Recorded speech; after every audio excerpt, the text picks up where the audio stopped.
Our survey leapfrogs in from 16 to 9, and it's the fourth top 10 hit for the Australian sensation called INXS. We caught up with guitarist Tim Farriss before a show in Southern California and asked him if with three Farriss brothers in the band, do the Farrisses have majority rule? There's no real segregation between the brothers and the non-brothers at all, really, except that we all get on the phone to call Dad for his birthday or something like that. You know? I mean, really, we've all grown up together, all of us. I mean, Michael wasn't a singer. We sort of found in an ad or something. He was Andrew's best friend, you know, so I've known them long before that he was living in the band. We like to be Australian and remember the fact that that's where we came from and where we started originally, and most of us still live there. But it's hard to really feel like we're an Australian band anymore when we're never there to really know what's going on there anymore, you know. And when I am, the last thing I want to do is sort of be involved in rock and roll. I want to go fishing. That Australian band moves a powerful 5 notches to number 4 this week with new sensation. We asked guitarist Tim Farriss if there's any truth to the rumor that when INXS played the desert outback, they had to use oxygen on stage to help them breathe. That's actually not just one of them. That happens in lots. I mean, it's like, you know, virtually no air conditioning. And, you know, back in the days when the pubs were really thriving in Australia, there were no, like, fire marshal laws, or there were, but they just weren't adhered to.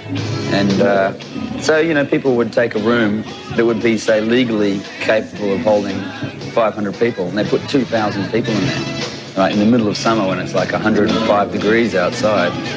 And with a really low ceiling, so the lights, each light is like a 1,000-watt light, you know. That's like a 1,000-watt heater. And when you're talking about having 200 of them up above your head, you know, and that kind of it just turns into this thing where everything melts.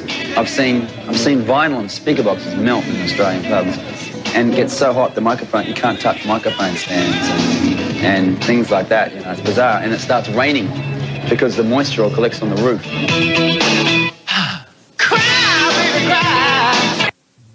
A great musical rivalry between Sydney and Melbourne. Which one comes out on top? I think both cities are obviously equally good. But the thing about Australian bands is they're all different. They all try to be as different as cheese and chalk from the next band.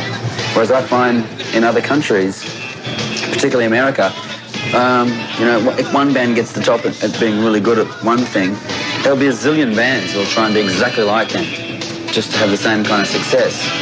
They don't seem to think enough about being completely different. You know what I'm saying? And that's the big difference between Australia and the rest of the world, really, is that there's not one band that wants to be anything like another band. Tumbling 4 notches to number 7 is the only Australian act in our countdown, the wholly excessive rock and roll band called INXS. The sound of INXS has changed significantly from album to album. We spoke to Tim Farriss and asked him if the current sound is here to stay or only the sound of the moment. I dare say it's probably INXS for the moment, but I mean, every album's been different from the other album. To me, the Kick album sounds more like a sort of a culmination of all the albums, but then I see the same thing in every album. I don't think the next album's going to be that dramatically different from Kick, but it will be different enough to you know, maybe confuse people. This is America's Top 10. The first of the 2 Australian acts in our survey climbs a notch from number 8.